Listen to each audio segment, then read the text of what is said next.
नहीं संभल पाओगे। स्वयं मां लक्ष्मी ने ये गुप्त उपाय बताया है। मोक्षदा एकादशी के दिन यदि आपने ये छोटा सा उपाय कर लिया तो जीवन में कभी पीछे मुड़कर देखने की जरूरत नहीं पड़ेगी। इतना धन आएगा कि 7 पीढ़ियां बैठकर धन खाएगी और पूरे साल घर में सुख, शांति, समृद्धि और धन की वर्षा होगी। जी हाँ, देखिए, मोक्षदा एकादशी का पर्व साल में सिर्फ एक बार आता है, जो मोक्ष और प्रकाश का महान पर्व है। जी हाँ, कहते हैं कि इस दिन स्वयं मां लक्ष्मी धरती पर आती है और अपने भक्तों के दुख दूर करती है। उन भक्तों के घर में प्रवेश करती है जहां साफ सफाई रहती है, जहां पवित्रता रहती है। जी हाँ, देखिए, मोक्षदा एकादशी का ये पावन क्षण सिर्फ धन और सोना चांदी खरीदने का पर्व नहीं है। जरूरी नहीं है कि मोक्षदा एकादशी के दिन आप सोना चांदी हीरे जवाहरात खरीदो। जरूरी नहीं है कि आप मोक्षदा एकादशी के दिन झाड़ू खरीदो। जरूरी नहीं है कि आप मोक्षदा एकादशी के दिन सूखा धनिया खरीदो। आज मैं आपको एक ऐसी गुप्त एवं रहस्यमयी चीज बता रहा हूं, जिसे यदि आपने मोक्षदा एकादशी के दिन तुलसी में बांध दी तो माता लक्ष्मी हमेशा हमेशा के लिए आपके घर में स्थायी रूप से निवास करने लग जाएगी। जी हाँ, तो चलिए आज के प्रवचन में जान लेते हैं इसके बारे में। जब देवी महालक्ष्मी स्वयं पृथ्वी पर भ्रमण करती है और ऐसे घरों में प्रवेश करती है जहां श्रद्धा, विश्वास और अदृश्य नियमों का पालन किया जाता है, और आज मैं आपको एक ऐसा गुप्त एवं रहस्यमय उपाय बताने जा रहा हूं जिसे ना तो शास्त्रों में खुलकर बताया गया है, ना ही पंडितों ने आज तक आपको समझाया होगा, क्योंकि यह रहस्य सीधा मोक्षदा एकादशी और तुलसी के दिव्य संबंध से जुड़ा हुआ है। अब आप भी यही सोच रहे होंगे, कई सारे भक्तों के मन में ये भी सवाल आ रहे होंगे कि मोक्षदा एकादशी और तुलसी का क्या संबंध है। तो देखिए, वही संबंध आज मैं आप लोगों को बताने जा रहा हूं। देखिए, इस उपाय को प्राचीन समय में सिर्फ बड़े बड़े विशिष्ट महाज्ञानी एवं संत ही करते थे, और उन्होंने यह उपाय सिर्फ अपने चेलों को ही दिया था। तो आप बड़े ही भाग्यशाली हैं कि स्वयं माता लक्ष्मी ने ये उपाय सुनने के लिए आपको चुना है। तो जिसके आंगन में तुलसी है, जिसे विष्णु प्रिया कहा गया है, ये वही तुलसी है जिसके आंगन में दीपक जलता है तो पीढ़ियों तक धन प्रवाह होता रहता है। लेकिन आप में से कितनों ने कभी सोचा कि तुलसी एक सिर्फ पौधा नहीं है। तुलसी को हमारे शास्त्रों में माता लक्ष्मी का एक ऐसा रूप कहा गया है जो हर घर में स्थापित रहती है। जी हाँ, तुलसी सिर्फ एक मामूली पौधा नहीं बल्कि धन के मार्ग खोजने वाला एक माध्यम है। और मोक्षदा एकादशी का यह पर्व तुलसी से इतना जुड़ा है कि यदि इस दिन आप चुपचाप तुलसी में एक विशेष वस्तु को बांध दें तो धन की वह धारा बहती है जिसे आप रोक नहीं पाएंगे, बल्कि आपको खुद समझ नहीं आएगा कि कहां से किस रूप में पैसा आने लगा है। कभी पैसा रुकेगा ही नहीं। आपका यदि व्यापार ठप पड़ा हुआ है तो व्यापार खुद उठ जाएगा और सभी कर्ज द्वार स्वयं आपकी जिंदगी से लौट जाएंगे। कभी अचानक कोई भूला बिसरा पैसा आपको मिल जाएगा। अब ये मत सोचना कि मैं ये वस्तु तुरंत बता दूंगा, नहीं, क्योंकि ये कोई सामान्य उपाय नहीं है। ये वह अमोघ विधि है जिसे करने वाले की किस्मत उलट जाती है। पर पहले समझो कि मोक्षदा एकादशी और तुलसी के बीच संबंध क्यों है, क्या है और कैसे है। मोक्षदा एकादशी की रात को जब दीपक जलाए जाते हैं तो उसके समांतर तुलसी के आंगन में बैठा एक सूक्ष्म ग्रह शक्ति भी सक्रिय हो जाती है। हमारे घर की जो तुलसी होती है उस घर में माता लक्ष्मी का वास होता है। उस तुलसी के पौधे के अंदर माँ लक्ष्मी साक्षात विराजमान रहती है। देखिए, लोग बड़े बड़े मंदिर में जाकर माता लक्ष्मी को ढूंढते हैं, अपने किचन में ढूंढते हैं, अपने घर में ढूंढते हैं, अपने पूजा स्थल में ढूंढते हैं, लेकिन माँ लक्ष्मी मोक्षदा एकादशी के दिन कहीं और नहीं बल्कि तुलसी के पौधे में ही विराजमान रहती है, ऐसा हमारा शास्त्र कहता है। जी हाँ, मैं आपको बता देता हूं कि मोक्षदा एकादशी यह वह काल ऊर्जा है जो व्यक्ति के भाग्य में धन की रुकावट को बांधती है, और तुलसी उसका विपरीत तुलसी उसे खोलती है। इसलिए जो लोग मोक्षदा एकादशी पर सिर्फ खरीदारी कर लौट आते हैं वे सिर्फ परंपरा निभाते हैं, लेकिन जो व्यक्ति तुलसी से शुरुआत करते हैं वे अपना भाग्य लिखते हैं। अब यहां पर आपको समझना है कि धन कैसे आता है। धन केवल परिश्रम से नहीं आता है। धन आता है तब जब सौभाग्य जागता है, जब हमारी आत्मा किसी शक्तिपुंज से जुड़ती है। और तुलसी वह महामंत्र है जो इस ब्रह्मांड की धनात्मक ऊर्जा को खींचकर मनुष्य के आंगन में उतार सकती है। तुलसी हमारे घर का एक ऐसा पौधा है जो माँ लक्ष्मी को बहुत आसानी से अपने घर की तरफ आकर्षित कर सकता है। और देखिए, माँ लक्ष्मी भी दया की वह देवी कही जाती है कि अगर कोई व्यक्ति लाख बुरा हो, उसने लाख पाप किए हो, फिर भी माँ लक्ष्मी उस इंसान का भला करती ही है। जी हाँ, अगर ध्यान से देखें तो जिस घर में तुलसी होती है वहां कभी भयावह रोग नहीं टिकते। आंखों में रोना तो होता है पर पेट में भूख नहीं होती, और शिकायत तो होती है पर कंगाली नहीं होती, क्योंकि तुलसी स्वयं लक्ष्मी का द्वार है।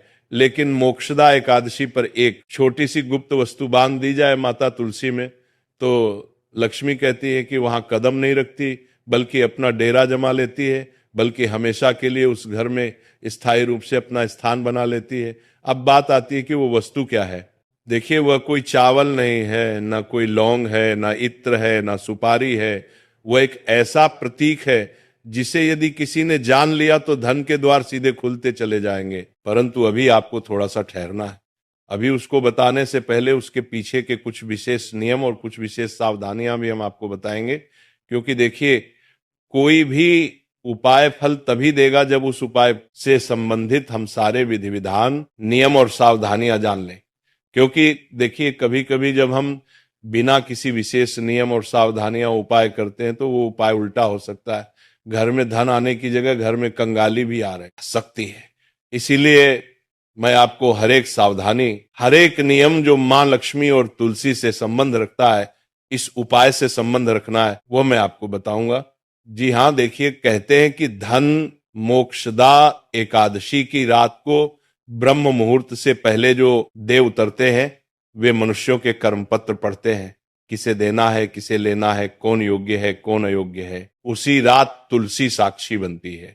इसी कारण तुलसी में कुछ बांधना सीधे देवताओं तक संदेश भेजने जैसा है। इसलिए ये मत समझना कि केवल वस्तु बांधना ही पर्याप्त होगा। तुम्हें अपने मन, वचन और पूर्ण मौन के साथ इस चीज को बांधना होगा। क्योंकि ध्यान रखना है सबसे पहले चीज तो देखिए, मां लक्ष्मी हर व्यक्ति से प्रसन्न हो सकती है, चाहे किसी व्यक्ति ने कितने ही बड़े से बड़े पाप किए हो, कितने ही बड़े से बड़े कुकर्म किया हो। मैं आपको अब जो सावधानियां बताऊंगा उन्हें सबसे पहले सुन लेना। कहते हैं कि तुलसी में जब हम कुछ बांधते हैं तो वो चीज सीधे देवी देवताओं तक हमारा संदेश पहुंचती है। तो आपको केवल इतना समझना है कि जब आप वो चीज बांध रहे हो तो सबसे पहले आपको अपना मन शांत रखना है, वचन बिल्कुल पवित्र रखना है और उसे नहीं। इस बात का जरूर ध्यान रखना है, क्योंकि कोई देखे या ना देखे, परंतु वे देख रहे होंगे जिन्हें देखना चाहिए, अर्थात मां लक्ष्मी अर्थात कुबेर देव।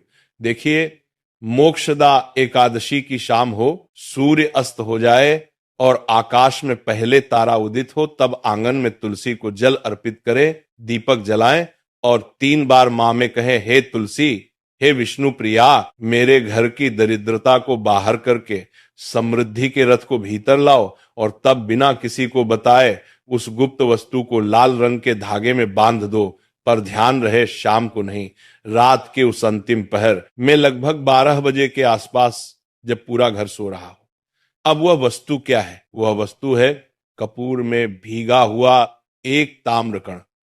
जी हां, एक बार फिर से दोहरा रहा हूं, ध्यान से सुनिए। कपूर में भीगा हुआ एक ताम्रकण, एक बहुत ही छोटा सा तांबे का टुकड़ा जिसे कपूर में एक रात पहले भिगो कर रखा गया हो। देखिए, तांबे का ग्रह प्रतिनिधि होता है और कपूर अग्नि तत्व का। जब धन दोनों मिलते हैं तो धन आगमन के मार्ग में बंधी हुई गांठें जलने लगती हैं। इसे कोई शास्त्र नहीं लिखेगा, क्योंकि यह ज्ञान गुरुमुख परंपरा का है। इसे कभी व्यापारियों ने रात के अंधेरे में किया था और अगले ही वर्ष वे गंगा की धारा की तरह समृद्ध हो गए। इसे किसी ने किसी को नहीं बताया, क्योंकि यदि सबको बताएं तो उसका प्रभाव कम हो जाएगा। इसलिए आज तक ये उपाय न जाने कितने ही लोगों से छुपा कर रखा गया। पर ध्यान रहे, तांबा इतना ही होना चाहिए जितना मात्र एक चने के दाने से छोटा हो। यदि अधिक हुआ तो शरीर में क्रोध की अग्नि प्रज्वलित होगी, कम हुआ तो प्रभाव नहीं आएगा।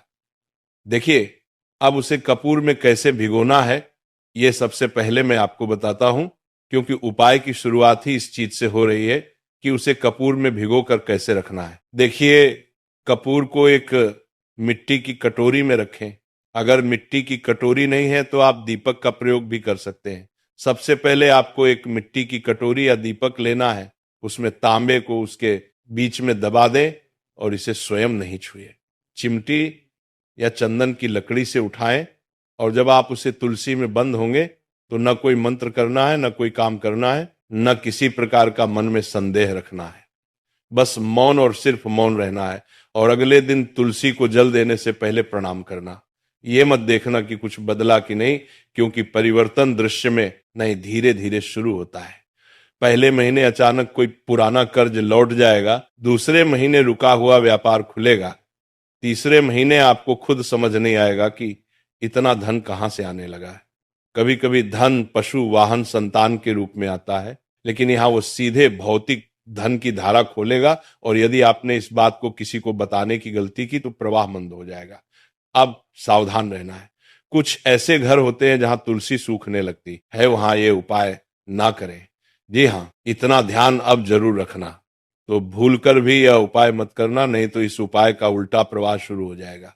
लेकिन देखिए, आप चाहे तो मोक्षदा एकादशी या मोक्षदा एकादशी से पहले अपने घर में एक नई तुलसी का पौधा भी लाकर लगा सकते हैं। लेकिन देखिए, सबसे ज्यादा लाभ वही होगा जहां पर तुलसी का पौधा पुराना होगा और हरा भरा होगा। तो सबसे पहले तो आपको तुलसी घर में नहीं सूखने देना है, और सूखने लगती है तो वहां उपाय ये न करें, क्योंकि वहां पहले दोष का परिमार्जन आवश्यक है। परंतु यदि तुलसी हरी है, जीवित है, मिट्टी नम है, तो वो तैयार है, आपके सौभाग्य की रक्षक बनने को वो तैयार है।